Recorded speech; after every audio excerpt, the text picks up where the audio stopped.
नमस्कार, आप देख रहे हैं एसएनए न्यूज, सोनीपत की सबसे तेज और भरोसेमंद खबरें। एसएनए न्यूज लेकर आया है आपके शहर की हर अहम खबर बेबाक अंदाज में। तो आइए देखते हैं आज की सुर्खियां। इस बुलेटिन के प्रायोजक हैं ट्रेडिंग गुरुकुल इंस्टीट्यूट सोनीपत। सोनीपत के कुंडली इंडस्ट्रियल एरिया में उस समय हड़कंप मच गया जब फैक्ट्री नंबर 56 में अचानक भीषण आग लग गई। कूलर, पंखे और जूसर मिक्सर बनाने वाली इस फैक्ट्री में अज्ञात कारणों के चलते लगी आग ने देखते ही देखते विकराल रूप धारण कर लिया। आग इतनी तेजी से फैली कि पास की 2 अन्य फैक्ट्रियां भी इसकी चपेट में आ गईं, जबकि परिसर में खड़ी एक कार पूरी तरह जलकर खाक हो गई। आग की ऊंची लपटें और धुएं का गुबार दूर दूर तक दिखाई देने से इलाके में अफरा तफरी का माहौल बन गया। सूचना मिलते ही सोनीपत समेत आसपास के जिलों से दमकल विभाग की कई गाड़ियां मौके पर पहुंची और कड़ी मशक्कत के बाद आग पर काबू पा लिया गया। कुंडली थाना पुलिस भी मौके पर पहुंचकर स्थिति पर नजर बनाए रही। सोनीपत के चौधरी छोटू राम धर्मशाला में जाट समाज के सैकड़ों लोग एकत्रित होकर बिजली विभाग से जुड़े मामले को लेकर विरोध जताया, जहां एसई गीतू राम तंवर की संपत्ति की निष्पक्ष जांच और उनके खिलाफ सख्त कार्रवाई की मांग उठाई गई। समाज के लोगों ने कहा कि केवल निलंबन से संतोष नहीं होगा, बल्कि पूरे प्रकरण की गहन जांच कर दोषियों पर कड़ी कार्रवाई होनी चाहिए। अखबार में प्रकाशित खबर के अनुसार गीतू राम तंवर को फिलहाल सस्पेंड कर मुख्यालय बुलाया गया है, लेकिन इससे लोगों का आक्रोश कम नहीं हुआ। इसी के चलते बड़ी संख्या में लोग डीसी कार्यालय पहुंचे। प्रदर्शनकारियों ने स्पष्ट कहा कि यदि समय रहते ठोस कार्रवाई नहीं हुई तो आंदोलन को और तेज किया जाएगा। सोनीपत में आगामी जनगणना को लेकर तैयारियां तेज हो गई हैं, जहां उपायुक्त नेहा सिंह की अध्यक्षता में लघु सचिवालय में बैठक आयोजित कर प्रशिक्षण कार्यक्रम की रूपरेखा तय की गई।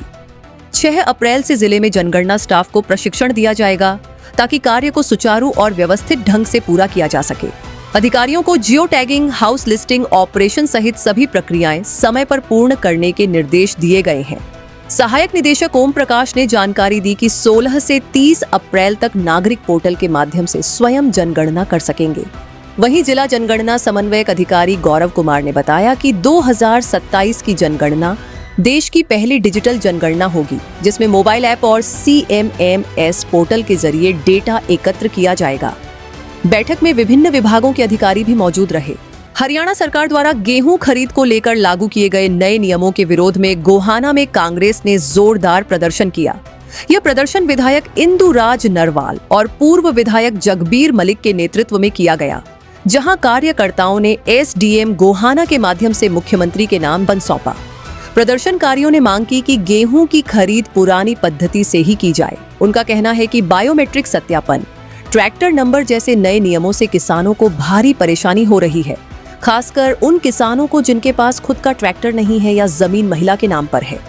कांग्रेस नेताओं ने सरकार पर किसान विरोधी नीतियां लागू करने का आरोप लगाते हुए इन नियमों को तुरंत वापस लेने की मांग की और कहा कि पार्टी किसानों व मजदूरों के साथ खड़ी है। सोनीपत शहर के वार्ड नंबर 5 स्थित जीवन विहार एक्सटेंशन में बुनियादी सुविधाओं को सुदृढ़ करने की दिशा में एक अहम कदम उठाया गया, जहां लंबे समय से चली आ रही सीवरेज ओवरफ्लो और दूषित जल भराव की समस्या के समाधान के लिए 17 लाख रुपये की लागत से विकास कार्यों का शुभारंभ किया गया। विधायक निखिल मदान और पूर्व मेयर राजीव जैन ने पूर्व पार्षद मुकेश सैनी के साथ नारियल फोड़कर कार्यों की शुरुआत की। इस मौके पर स्थानीय लोगों ने फूल मालाओं से स्वागत कर आभार जताया। विधायक ने बताया कि कच्ची गलियों में अब सीवरेज पाइपलाइन बिछाई जाएगी और सड़कों को पक्का किया जाएगा, जबकि पूर्व मेयर ने कहा कि नई सीवरेज लाइन से जल भराव और गंदे पानी की समस्या से स्थायी राहत मिलेगी।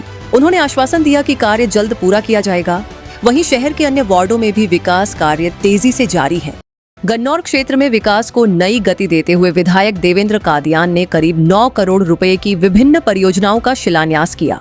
कार्यक्रम की शुरुआत पांची गुजरान गांव से हुई, जहां खेत खलियान योजना के तहत बिट्टू फार्म से सुधीर तक 0.26 किलोमीटर लंबे पक्के रास्ते की नींव रखी गई, जिस पर लगभग 5.45 लाख रुपए खर्च होंगे। इसके बाद वार्ड 5 के महादेव नगर में करीब 4 करोड़ और वार्ड 17 के गांधीनगर एक्सटेंशन 2 में लगभग 5 करोड़ रुपए की लागत से सड़क, नाली और जल निकासी से जुड़े विकास कार्यों की शुरुआत की गई। इस मौके पर स्थानीय लोगों ने विधायक का स्वागत करते हुए कार्यों की सराहना की।